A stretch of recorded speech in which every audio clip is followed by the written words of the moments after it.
Sound take 7 action. अरे मारो दी करो, मारो दी करो जी। अब आपके सामने भाई 282 पर नहीं जरूरत थी, 303 पर नहीं जरूरत थी, अब तो 3 पायों की कुर्सी है ना। नीतीश कुमार कहेंगे हम छोड़ रहे हैं जातिगत जनगणना नहीं कराते तो, चंद्रबाबू नायडू कहेंगे कि हम तो मुस्लिम आरक्षण देंगे, कर लो जो करना है। नहीं गरिमा जी ठीक है, स्टूडियो में इस तरह के सवाल पूछने से थोड़ा सा रोमांच आता है, लेकिन जो है एजेंडा फॉर गवर्नेंस तो हर किसी को होना ही चाहिए, इसमें क्या प्रॉब्लम है। हम अगर राजग बना रहे हैं, राजग की सरकार बना रहे हैं, तो हर किसी की उसमें जो है विषय तो लिए ही जाएंगे, इसमें क्या आपत्ति है। नहीं पहली बार अब इतने लंबे अरसे बाद कन्वीनर बनाना पड़ेगा ना प्रेम जी, अभी तक नहीं था, अभी तक जरूरत नहीं थी तो भाई हाँ तो जरूरत है तो कर लेंगे, तो क्या प्रॉब्लम क्या है इसमें। आपको क्या लग रहा है, आपके समाचार आपके यहाँ जो है किसी जमाने में कोई और एंकर था, उसकी अलग स्टाइल थी, आजकल आप एंकर हैं तो आपकी अलग स्टाइल है, तो क्या आप एडजस्ट नहीं हुई कि न्यूज़ 24 एडजस्ट नहीं हुआ। तो ये देखिए समय के अनुकूल जो है राजनीतिक निर्णय होते हैं, समय के अनुकूल जो है शासन के संचालन की जो है व्यवस्था अच्छा ठीक है तैयार तो समय होती के है। अनुकूल बीजेपी मान लेगी ना, कहा कि जो राष्ट्रीय तो प्रेम जनतांत्रिक, सुनिए सर, अरे भारतीय जनता पार्टी इसी की विशेषज्ञ है। ठीक है विशेषज्ञ हैं आप, परिस्थितियों के अनुकूल फिर आप ये मान अटल जी का लेंगे। तुमने उदाहरण दिया आपको। नहीं एक सेकंड आप रुक जाइए, आपने पूरा इलेक्शन कैंपेन खड़ा किया कर्नाटक सरकार के एक फैसले के खिलाफ। कर्नाटक में मुस्लिम को आरक्षण दे दिया, ओबीसी का हक छीन लिया, SC ST का हक छीन लिया। ठीक वही बात चंद्रबाबू नायडू कर रहे हैं आंध्र प्रदेश में, उनको आप बगल में बैठा रहे हैं।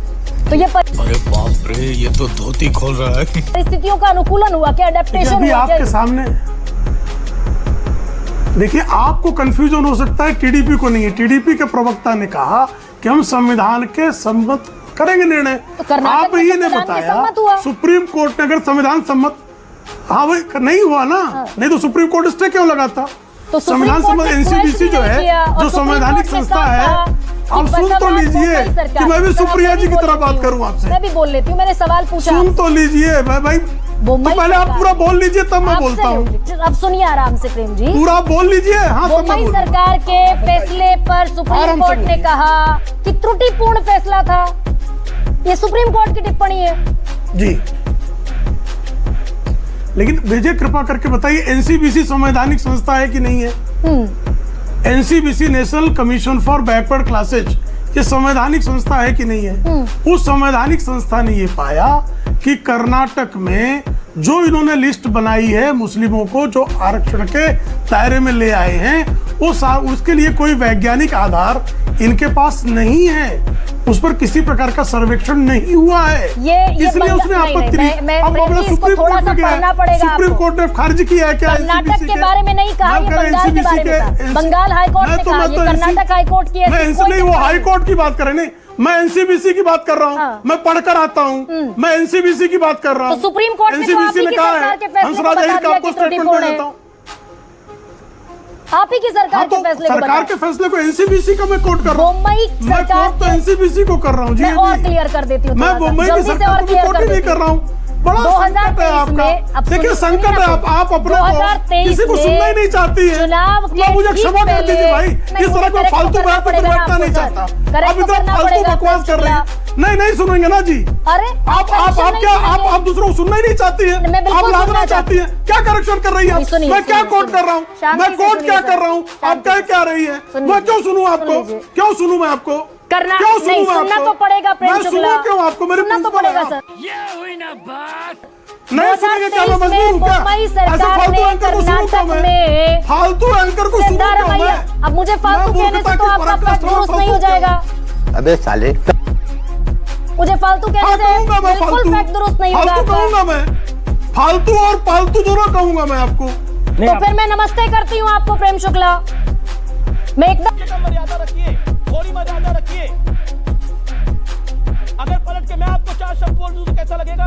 मैं नहीं बोलूंगा। नमस्ते, थैंक यू, मैं तो चाहता हूँ नमस्ते करना। बिल्कुल नमस्ते आपको। अगर आप शब्दों के चयन में मर्यादा नहीं रख सकते तो आपको नमस्ते है।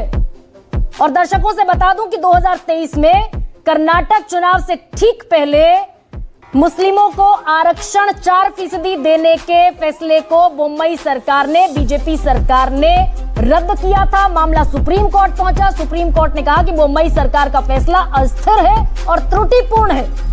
दोस्ती बनी रहे, अपनी दोस्ती बनी रहे। सुप्रीम कोर्ट ने उस पर स्टे लगाया, क्वैश नहीं किया। खैर सुप्रिया जी, ये जो उम्मीद है आपकी अब यहां से खत्म होती है या फिर आप अभी भी उम्मीद में है कि ये सरकार बिखरेगी, सरकार टूट जाएगी, ये कॉमन मिनिमम प्रोग्राम नहीं बन पाएगा?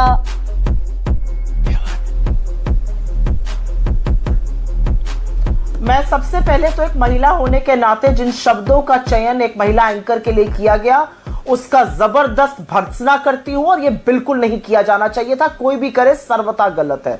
मैं चाहती हूं कि जिसने भी किया उस पर माफी मांगी जाए, बीजेपी माफी मांगे और उसके बाद इस बात को आगे बढ़ाया जाए। लोग हैं हमारे पास, कितने शानदार विचार रखते हैं जी।